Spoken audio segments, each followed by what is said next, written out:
Hi, everyone. Welcome back to Changing Minds and Changing Lives podcast, videocast. Hopefully, you're seeing this on video too. My name is Julie Sowash. I am the founder and now strategic advisor for Disability Solutions, and luckily enough, still the podcast host for Changing Minds and Changing Lives. So excited about some of the shows that we've had this year already, excited about the ones that are coming up, but very, very excited to revisit a conversation and a guest that we had last year, and to kind of dive into the topic of grieving today and grieving at work. So I'm so privileged and so honored to welcome back to the podcast for her second and hopefully not last visit, Holly O'Hearn, who again is the owner of Regime Change. She's a keynote speaker, entrepreneur. She facilitates amazing trainings with organizations and groups around the country, the world, on courageous leadership, DEIB, intergenerational teams, and grief at work. So, welcome back, Holly. Thanks for agreeing to join us again. Oh, I was so looking forward to this. Thanks for having me back, Julie. Yeah, absolutely. So, what's new since we chatted last time? Anything to add to your list of incredible accomplishments and work that you focus on? Oh, thank you. Yeah, and actually, just in case anyone didn't join last time, I'll just add that I'm in Chicago. I also my pronouns are she, her, hers, and I'll do a visual introduction too. I'm a white woman, a Caucasian woman with long red hair, and I'm wearing sort of like I don't know, a taupe colored sweater with some like faux pearls on the arms. I was feeling a little, I was excited. I was like, I need a nice shirt for Julie.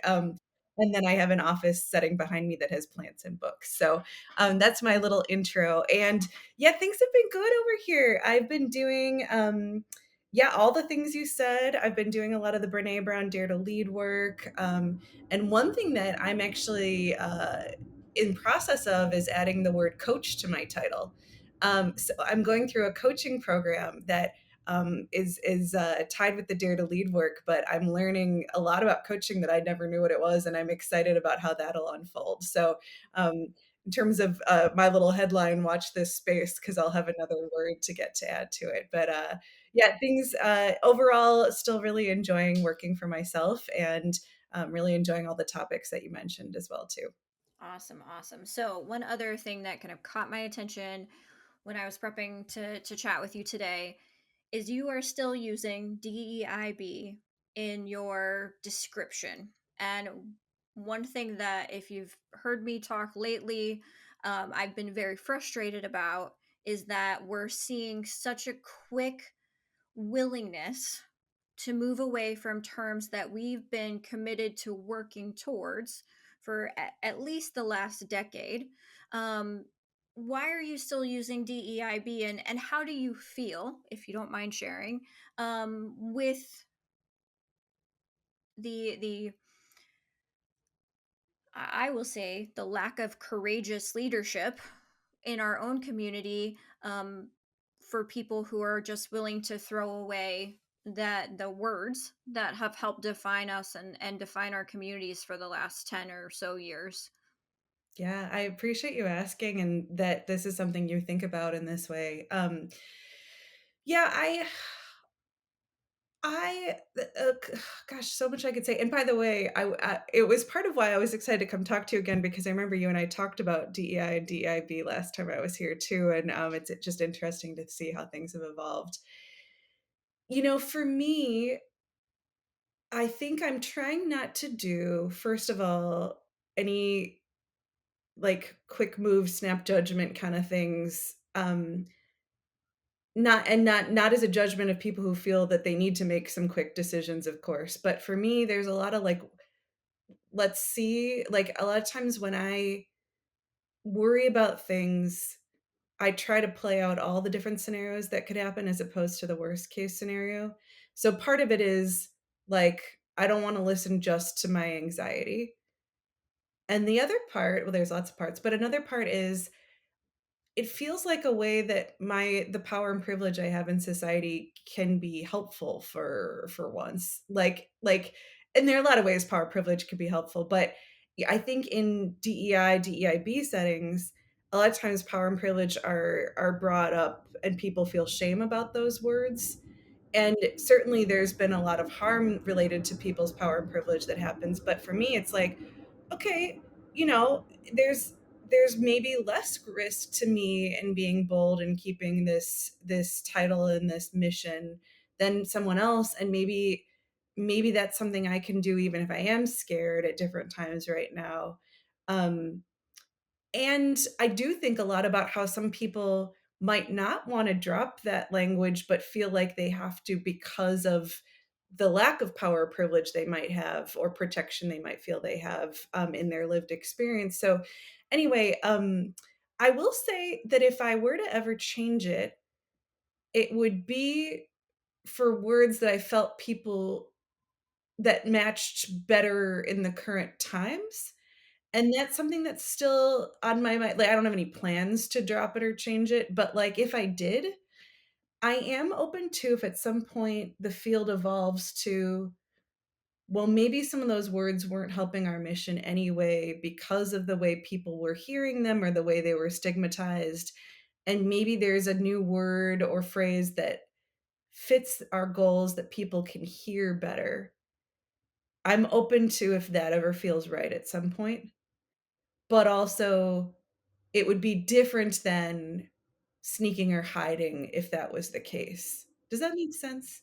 It does, and I mean, I think you make a really good point. One is a good clarification because a lot of the people I see not being courageous right now are those of us, and I will include myself and you in we have power and we have privilege, and it feels to me we're kind of the first ones that are pulling back.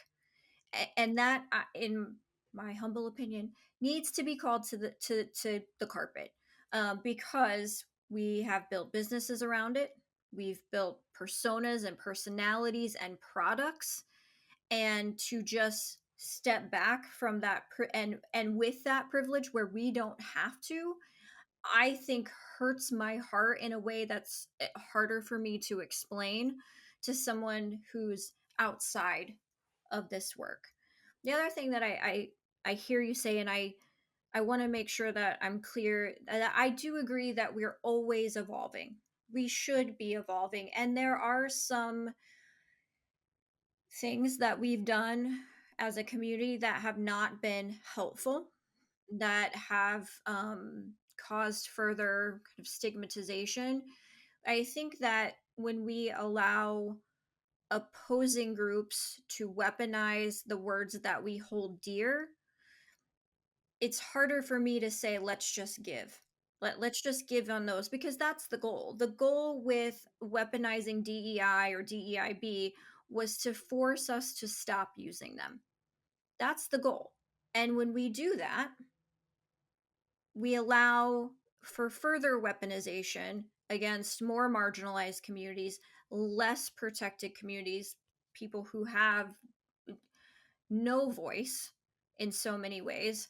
So I think I appreciate you letting me, I guess, kind of cathartically have that conversation with you. And I think probably this whole podcast will be a cathartic conversation for me. If I remember correctly, last time we spoke, that's kind of how I approached it. You're like, my counselor, Holly. Um, so let's get into actually what we're supposed to be talking about. Yeah, well, thank you for that. I wanna be in spaces where people are talking about this, so thank you. Yes. You. So last time that we were together, we started talking about grief, and you know, in transparency to our audience and our listeners, if you don't know me well, 7 years ago this month, I lost my brother, my oldest brother, to suicide, and I, for the first time, started thinking about grieving in a different way. And you know, in my past I had lost grandparents and you know, older people in my life, which is never easy, but it doesn't come necessarily as a kind of a shock to the system. And I realized that no matter who we lose at work, kind of what we're expected to do is show up after 3 days and be our regular selves, to feel fine, to be as productive, to ready to jump back into those meetings and start talking about the widgets we're building or the sales we're making or whatever it is. And that's a really, really big ask for someone who is, in this case, let's start with grieving the loss of a person in their lives. So kind of tell me, as a person who teaches and facilitates conversations around grief at work, what's some of the guidance that you give to leaders and coworkers, because I think that they would be as mutually important to that support network, um, when someone is grieving at work. Yeah, and thank you for sharing some of your personal journey, by the way. I think the more people do that, the less alone it helps other people feel. Um, and actually, I will just pause because you were kind to share that. I'm thinking of anyone listening who's maybe lost someone or is grieving something hard right now. So I just want to acknowledge both you and anyone who's sort of like absorbing this right now, for anything that might be felt or anything anyone might be missing. And I guess I would say, if anyone, I'd say to anyone listening or reading or however they're accessing the podcast, is to take care of yourselves as you need to, and you could always come back to this if you needed to later. So I'll say that too. I I would say the biggest thing people could do is to try not to assume things about other people related to grief at work. Um, and I'll start with something that you've already alluded to, is that there are many kinds of grief, right? So, I might have a death in my family that doesn't impact me that much for whatever reason, right? And maybe coworkers might treat me, give me a lot of grace there, but then they don't give me a lot of grace about something that is actually very hard for me that's happening, but isn't recognized by the world as big a deal, right? Um, and there's many other versions of this, right? So, oh, and I'll give an example there. Like, I had a loss of pet that rocked my world a few years ago, changed me forever. And someone else that might not impact them the same way, or they might not, someone might not understand that or whatever, right? So it's just an example of, there's many things any of us might impact us each differently, that we might assume that it's going to impact someone a certain way, but that's different about lived experience. I'd say another thing is, people often project on each other their preferences, and so, or their own discomfort. I don't think our society has taught us well about how to hold hard emotions that other people have. And so sometimes people will give people what they think is respectful space when they're grieving, but it actually may come across as avoidance and isolation. And so that could be another, either it could be an assumption or a projection, a lot of reasons, and I don't mean to sound judgy in that, because I know people have good intentions in why they do whatever they do with coworkers, right? But, a lot of times people need connection, not space. Um, and of course, that's a generalization. Anyway, it's so funny because I'm thinking of a broad spectrum of everything I'm answering or talking about, but, it's so subjective. Actually, I guess that's the answer, isn't it? It's so subjective. Yeah. Yeah, no, I mean, absolutely. As someone who are pet parents, right? I can empathize with you in a way that's different than someone who's maybe not a pet parent. Um, I lost my big girl just late last year, so you're hitting me on all the parts today. And there was a lot of avoidance about talking about my brother, about Stella, about whatever that is, because, and I think that we do the same thing. Let me see if I can make a clear transition here. I think that we do the same thing when there's a demographic characteristic or an identity characteristic maybe that we're not comfortable with, right? We give space because we're not sure how to engage a person who's blind or engage a person who's from a different culture because we haven't had that experience. And so we kind of avoid that interaction and we fail to integrate people into our lives, whether they're going through this process of grieving or because it's something that we are not comfortable with as humans because we haven't figured out how to emotionally manage those types of interactions. So, I mean, I think there's just so much that you could unpack there. Yeah, that was really well said. And yeah, I mean, it I think there's also just like things we were taught are acceptable and things we were taught that aren't acceptable related to grief. And there's I don't know, like there can almost be some like I don't know if guilt is the word or what, but like I'll give one more example. So about 10 years ago, I had this like year of my life where I had about 4 or 5 deaths in my life. And the one that hit me the hardest was not a blood relative. And this is some workplace stuff, like in terms of probably people thought I should have been more distraught about the blood relatives who passed.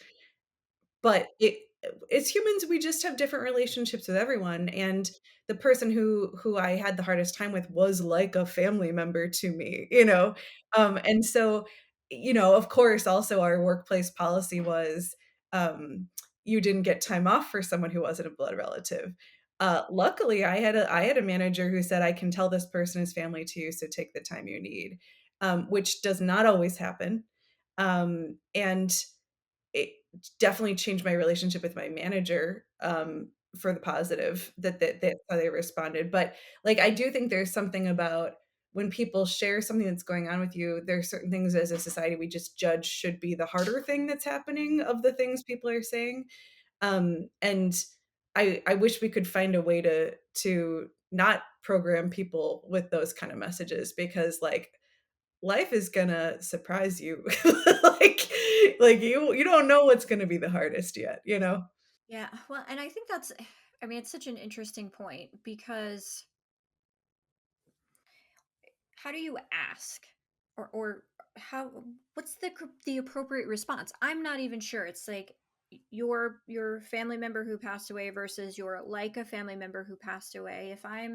If I'm a leader, if I'm a coworker, am I supposed to say, "Holly, how are you feeling? How can I help?" Or am I supposed to wait for you to feel empowered to tell me? Like, what's the cadence there as a coworker or as a leader? And I will tell you, this is something I've struggled with as a leader, just because when I've been through this with people who work for me or work with me, I have this inclination to always ask, like, how are you, what's happening, those kind of things. And I'll do it a few times and I know there's still those underlying, hey, I'm upset, but am I supposed to make it fresh again? Am I supposed to keep continually like taking the scab off? You know what I'm saying? It's like, tell me or give our listeners some guidance about not assuming. I think that's the perfect first one, right? If we can take anything away from the conversation we have before, is assumptions do exactly what assumptions do. And then what's the next step after we stop making those assumptions? Yeah. So, of course, it'll be specific to the relationship, and also we're gonna mess up. So let me also just say that before I give any, like, ideal kind of responses is, like, being a human is messy, and trying to be in relationship with other humans is messy, and we're gonna learn from when we don't do it right too. So I'll just say that. Um, for me, I'm gonna use a word that doesn't get brought into conversations like this a lot, but I think is totally related is the word consent. Um, I think a lot about checking what's okay. Would it be okay if I ask you about your brother, Julie? Like, would you like to talk about your fur baby that you miss, like or not, you know what I mean? Like before we get into whatever we needed to talk about today, how are you doing? Is there any way I can support you? Would it be helpful to share a memory? Would it be helpful if I share about a loss I've been through? all of these things are just instead of launching in, would it be helpful? Would you like a hug? Maybe not. You know what I mean? Like, right? Like it's to me, and I even think about this in many spaces. I think about this with like unsolicited advice. I think about this in so many is I may have a thing coming up in me that I think I should do. I could maybe it might be fine to do it, but let me check before I do it. You know what I mean? Like, let me offer it as opposed to launch into the thing I think. Like, would it be helpful to hear a platitude? You know what I mean? Like, obviously, that one's probably not gonna happen because people don't know they're doing that, but, like, you know what I mean? Like, it's checking. Yeah, no, I think that is a beautiful point and something I have not thought of before. It's really just I have tried to emotionally feel out how I'm supposed to react. And so much of that is my own grief, my own experiences, my own expectations that I'm not really emotionally checking in with the person who's actually grieving at that moment at all. Because there we're back to those assumptions. And I assume, and then I assume how I'm supposed to act.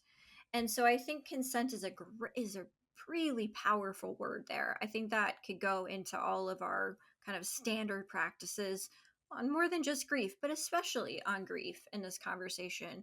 Um, thank you for that. I'm just processing because that really sits with me. I'm so glad. Can I add one more thing? Please. Um, you mentioned about sort of like reopening a wound. I think that is a very common fear people have about bringing something up is I don't want to upset this person. It's part of why I think the layering on of the consent, people will tell you I can't talk about that today. You know what I mean? Like they know what they can't do. But I've found the more people I've connected with, the more grievers I've talked to is, and of course this is, a generalization and there could be exceptions to this, is more people wish people would ask rather than not.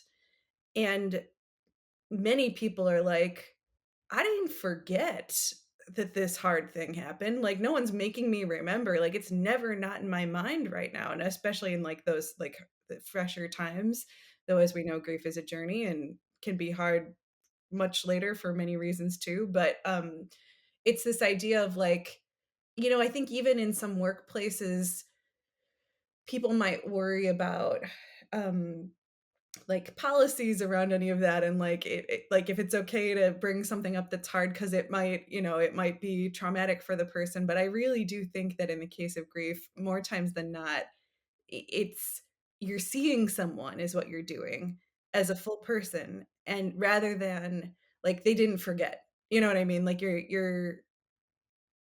it's not, it often isn't a reopening a wound, it's often more, I'll use this analogy of acknowledging there's a wound that it's some people, it seems like many people are ignoring that there's a wound. So yeah. I think that's a great point. And in your conversations with leaders, are you giving any guidance on how grief policies should be implemented, or something that you said earlier that really stood out to me, some guidance around um, manager discretion? I think that's a powerful tool that is often really, really overlooked when we're thinking about anything HR policy, people policy related, and something that I've struggled with it with former employers on like, I know this person needs this. I need to be able to approve this time off because I know this relationship didn't fit in your box, but it was important. Talk to me a little bit about that. I don't go too far into policies mostly because I get too mad. I, I'm like the kind of person who's like burn it all down, or just like do it different. Like what? Like you know what I mean? But I will shout out. There's a company that's been on my radar that's doing really cool work in that space. They're called Bereave, Bereave. They're a great LinkedIn follow. They're doing some really cool stuff that they're literally offering support to companies around adjusting policies with grief. Um, I'm actually going to collab and do a training for them actually in the spring. So they're just cool. So there are people who are getting into that like lens of it. I would say though, if I could ever counsel someone who has influence over policies, I would I would say like how could you build in manager discretion just to policies in general, you know what I mean? There's just like I mean, really, there's so many DEIB topics we could get into of like, like what makes a disruptive employee or like why is someone having trouble on the job and what things on the job maybe led up to that and what kind of interventions are there before we're getting into disciplinary action. I know this is a whole other topic, but that's my point is there's so many things that like are we doing audits periodically of our policies? Are we using a DEIB lens? Are we bringing in, we talked about this before, like our ERGs and BRGs for how we're looking at these things? The other thing I'll add is just how do we expand our definitions and understanding over time? Because that's just how humans work, is we know better, we do better over time, and how are we then pausing with our policies on that? Like, you know, grief, I mean, we've acknowledged we could spend so much time talking about grief, we could probably go into any subtopics, but, like, it's also about much more than physical loss, right? I don't know how you build all that into your policies, but I do hope that people making policies work to understand that is, after layoffs, there can be intense grief because there wasn't necessarily the closure that there could have been, and it wasn't how people would have chosen how this would have gone, right? There's like so many kinds of grief. I mean, in the pandemic, there was so much grief, and also after the pandemic, there was a lot of grief. Many world events can be things that are, and so this is why I don't delve into policies. Is I just want to like I get into all of like the emotion of it all. Um, and you need some other things brought into the mix to really shift policies well, that may not be my skill set, but I hope that we're continuing to learn and expand how we're thinking about things, including grief, and I hope that that could trickle into things like policies and procedures. Yes, yeah. So you've opened up a can of worms for Yeah, me. that's like probably many cans of many worms. We don't have that kind of time. Um, but you said kind of where I wanted to go next is that something I've learned through my journey over the past, I don't know, years of being an adult is that we grieve things that are not necessarily loss of physical entities, our families, our friends, our pets, our the people that the entities that we love. Um and I think a lot of us right now, especially in underrepresented, very feeling attacked right now demographic groups, and those of us that thought there was a different future ahead of us, I'll speak for me as an American, are grieving right now. And that's opening up not just grief, that I think a lot of times is completely unacknowledged grief by the person who's going through it because they don't understand that this is a grieving process. Certainly not by our leaders or coworkers acknowledged grief, but also we don't have the capacity as humans to figure out how to manage a future that's different than we expected. And how can we, as people who are coming from a place of power, of privilege, likely doing our own set of grieving here, acknowledge our own grief, but then also acknowledge and support communities who are going through pretty scary and pretty tough times right now and help them to, and I hate this. I'm kind of going off on a tangent, but I like going through how do you still help them show up at work and get the things done that they need to because we all still have families we have to take care of. We all still have bills we have to pay, but we're going through this collective trauma. I think right now, and And first, I guess we need to acknowledge that it is grief and that it is something that we're mourning as a community. And then how do we support each other to get through it to the other side of it? I don't even know. Like, clearly, this conversation, I'm completely using you to kind of voice my thoughts out loud, where I've really struggled with my own grieving process and how to be supportive at this point. What's kind of guidance around non-entity grief? I guess let me just go back to the basics. No, I'm tracking with everything you just said. You bring up an important perspective that in the realm of grief, there's often this category of the future we thought we were going to have. And I'll come back to where you were headed, but I'll also just as an aside share that um, this is another DEIB intersection. Of course, everything is that people who have experienced a lot of discrimination in their life have versions of that too, right? Of, you know, what life might they have gotten to have if, there hadn't been microaggressions layered upon them all the time, right? Or, you know, anyways, lots of examples I could give. And I mean, even if in our lives, like certain things, we lose certain things we expected would be in our life, or parts of our identity that we thought were going to be our identity, we might lose.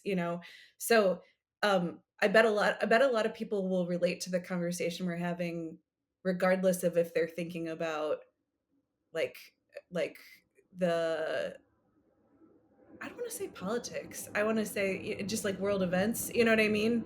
But there's I think many versions of this even too, that that will be related. But you know, to to me, I would say the how can actually then come from listening to people who have had less power and privilege.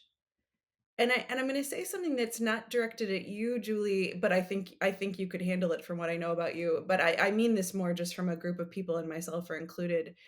I think for some of us, and also I should acknowledge I'm going to be talking a little bit about America, and I realize that there's many things happening in the world beyond our country, and also people in other parts of the world may have things that this resonates still for them too. So, um, is some of us are only now feeling something that people have felt for a while, right? Like, and so then that means that we're not the first people to navigate these hard emotions, right? We're not the first people to have to, and you know this. I'm not thinking you don't, right? But like, how do we learn from people that are like, yeah, let's look back at our history books and look at the collective grief that we've had to overcome that was just as big and hard. You know what I mean? Or made me lose faith in my country or company. You know what I mean? Like how, I think there's a lot more of I don't want to say not reinventing the wheel because that's such a cliche, but like how do we tap into the wisdom of, and how do we learn from people who have been saw some of this coming way before some of us did, right? Like, I think that's where the coming together of different groups of people is even more important.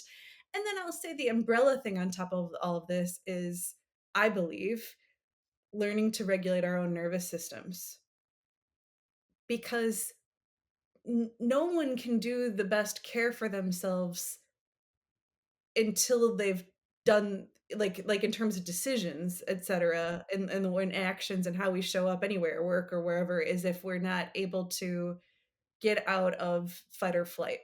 And actually, so many sub conversations, Julie. Uh, there's that's even expanded in definition. There's actually more than just fight or flight now, that we could delve into, but for ease of the conversation, we'll use that. And just the idea of, you know, we could learn a lot from each other about, like, what regulates my nervous system might be not what regulates yours, but in talking more about that together, we might get more ideas, right? Like for me, it might be breathing activities. For you, it might be getting outside, right? Like, but a lot of these things get us back to, okay, now what do I need? Now what is the right next decision? How do I show up authentically and still take care of all the things I need to? But I think the problem with you know I'm choosing words intentionally. I think the problem with how a lot of the environments that you and I are in right now is I think they're designed to keep us scared and anxious so that we can't even tap into our own inner wisdom, let alone connect with other people on it. So I think we got to make the time, even if it's a few moments, to do that more often. I know I just said a lot of things. I don't even know if I totally answered your question. You gave me lots of things to say back. How about that? No, well, first I want to thank you for acknowledging and kind of centering what I was trying to get out. And you're absolutely right. Is that as a white woman with hidden disabilities, like my current grief it has been a decade long. However, it is short in the time frame of actual other communities, right, who've lived with a future that they deserve to have and has been withheld from them for a long time. So we need to acknowledge that we can learn from each other and that we are stronger together, and that I'm not dismissing my own grief by acknowledging someone else has a very different and in a lot of ways prolonged or more significant experience. And I think sometimes um when we come from a place of privilege and we hear things like the conversation you and I are having right now, and I'm so glad we're having it on camera, is it's easy for one of us to get defensive and go, okay, well, I don't fit in that group, so what I feel doesn't matter. No, that's absolutely not what either of us are saying right now, is that you get to have your own process. But there's hundreds of years of history in this country alone that could be mourned, that is being mourned. And we can now have empathy in a way that we couldn't before. It's different, it's not the same, but we can have empathy with groups who have been through a similar grieving process. And we can, I don't like the word used, but we can learn from what those groups and those individuals have done to collectively move through their grief.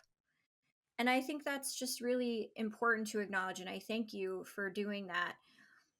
I think the other thing is trying to figure out, in a way, again, that doesn't sound cliche. You talked about things that we have to do for our own mental safety, right? For our own mental health. And I think that sometimes, I'm going to say something out loud. We may have to cut this out later.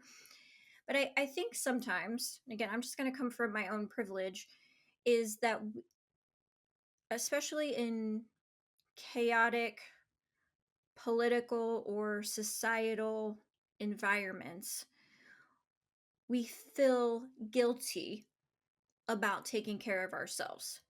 We feel guilty for saying, you know what, you can't watch 8 hours of the news today. You have to go get on the damn treadmill, which is the thing that's going to make you feel better. Because the only way that you can keep in the fight is to protect your space. And I think, if I'm kind of understanding the collective of what we've said together over the last 10 minutes, is that we aren't in this alone. We shouldn't assume that our grief is the same as others, but we can work together to find out how to support each other. But to stay in the fight, to keep the energy that we need, we also have to do what I think a lot of, again, I'll speak generalizations for Americans, think of as almost a weakness of saying, I have to protect myself. And these are the things that I'm choosing to do to protect myself so that I can continue on in the work that I'm doing. Yeah, number 1, I'm glad you didn't hear me as trying to minimize anyone's suffering, because you're absolutely right that all suffering is valid regardless of timeline or I really was saying, how can we find community and solutions in that awareness that we're not the first to go through something, right? So I'm so glad that you heard that and clarified it more. Yeah, it I think in the taking care of ourselves, we totally were taught it was selfish. I think also too, as humans, it can be kind of hard to sort out when am I avoiding versus when am I taking care of myself. And to me, it's all about intentionality. Is my filter is you know did I just spend hours watching TV series and not even realize the time was passing and not even choose that intentionally? Or did I say, I got to turn off my brain. I'm going to watch a bunch of TV.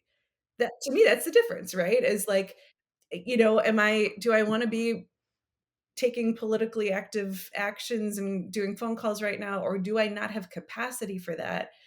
To ask yourself that question is not then avoiding, because you're literally thinking, what is the best way I can use my energy for myself right now so that I have more of it later? And so if anyone ever is struggling with what's avoidance versus what, I think it's about just that intentionality and to forgive ourselves when sometimes the avoidance just happens. Um, and then, there was one other thing I wanted to say. Taking care of ourselves, definitely checking in with each other. I guess it'll come to me. And let me pause there. Was there a question I didn't answer that you asked? No, I think that makes sense. And so, I mean, we're really kind of coming full circle. Oh, I remembered. I'm sorry. I'm cutting you Go ahead. off. I want to just quickly reference to, you said the empathy thing, and how things look different. Is I'm not a huge subscriber to the 5 stages of grief, because I don't know that they get explained well or understood well. They're not linear. You might skip over some, you might go back to some, but and if anyone is not familiar, denial, anger, depression, bargaining, acceptance. And by the way, a new one has been added in recent years of meaning making. Some of David Kessler's work, I believe. But what I'll just add as an aside, as with some of the things we've been talking about, is I think people forget that anger is part of grief. And an example of that is some of the protests that happened after the murder of George Floyd. Like, I saw a lot of people in society saying, like, that's not helpful or whatever. And listen, who knows if anything is helpful that anyone is doing ever, by the way, right? Like, is it helpful for me to watch TV? I don't know, right? But like, the idea of realizing that there's such a spectrum of emotion any of us might be having, and that in the workplace, for example, might an angry employee might it be grief related? It's just some things tying in of, when we the more we can channel empathy, and the more that we can try to come together and ask each other what we need, what's going on, what's working for us, like how we're handling things, just the more options that become available to all of us, and that we understand each other a little bit more too. So I wanted to throw that in the mix. Yeah, no, I mean, I think the anger that's going to sit well with it sits with me, and I think it's going to sit with our listeners, because I think we also try to beat ourselves up and go like, why are you so mad? Why, like, this exact thing didn't happen to you. It's not something you should be mad about. But I am mad and I am angry. And when I try to even dismiss my own anger instead of acknowledging it, I don't deal with it. It doesn't go away. It just grows. And I think that's important. We go through, in whatever process that we're in terms of grieving for whatever reasons right now, anger is a part of that. And I'm so glad that you said that, because I often forget that when I feel angry, it's okay to feel angry. And when I can recognize why I'm angry, it's not because my husband forgot to buy bread at the grocery store. It's because of these actual underlying things that are happening in my nervous system that I don't know how to calm down, that I don't know how to stop. And that's reflecting in all of my relationships right now. So I think that's such a beautiful point, and I think it's a kind of a good note to wrap up on. Um, Again, this has been, I I love love talking talking to to you you. too. I feel Yeah. like I can get on this camera with you and feel like no one else is here. No one else is ever going to listen. I'm just going to say, Holly, this is how I feel. And you're going to help me understand better how I feel. And I hope our listeners take this away to. So, two things. One is if you were going to just leave one tip out of this amazing conversation that we've had, what is one tip that you would give to our listeners to support someone who's grieving around them? I'm gonna go an unexpected one. I'm gonna say build out your own toolbox of support because usually when people are not showing up for others in grief, it's because the we ourselves can't handle what's coming up for ourselves, really feeling uncomfortable about their grief, etc. And it relates then to everything we've talked about is, the more we can build out what things could I try that might help myself right now feel and process my emotions so they don't get stuck in me will help us support people who are grieving and help in many other ways too. Amazing. So, last thing, if someone wants to find you, bring you in to help do their own grief at work facilitation or small group facilitation, how do they find you? Best ways are either my website or LinkedIn. So regimechange.co is my website, and then LinkedIn is just kind of like my name at the end, Holly O'Hearn. We could probably throw it somewhere if we needed to related to this. But yeah, and I do. I will say I it's not all grief, but I will say even when it's not, I like that I bring the grief mindset and awareness to whatever. I mean, like even if I'm doing like a presentation skills workshop, I'm still aware that there could be people who are grieving in this space and thinking about that so it informs a lot of what I do, whether or not that's the training topic. But I sure do love when people want to talk about grief. So yeah, those are the best ways to connect. Amazing, amazing. Guys, again, this will probably be my favorite of 2025. Someone's going to have to try to beat Holly, future guests. I see you. Got to bring it back. They will. They'll be great. Yeah. They'll be great, but this one's going to be hard to beat. Thank you so much for joining us. Thank you for your time, for your wisdom, for your energy. Take care of yourself. And I look forward to connecting more. Guys, have a wonderful day. Thanks for listening. Share this podcast.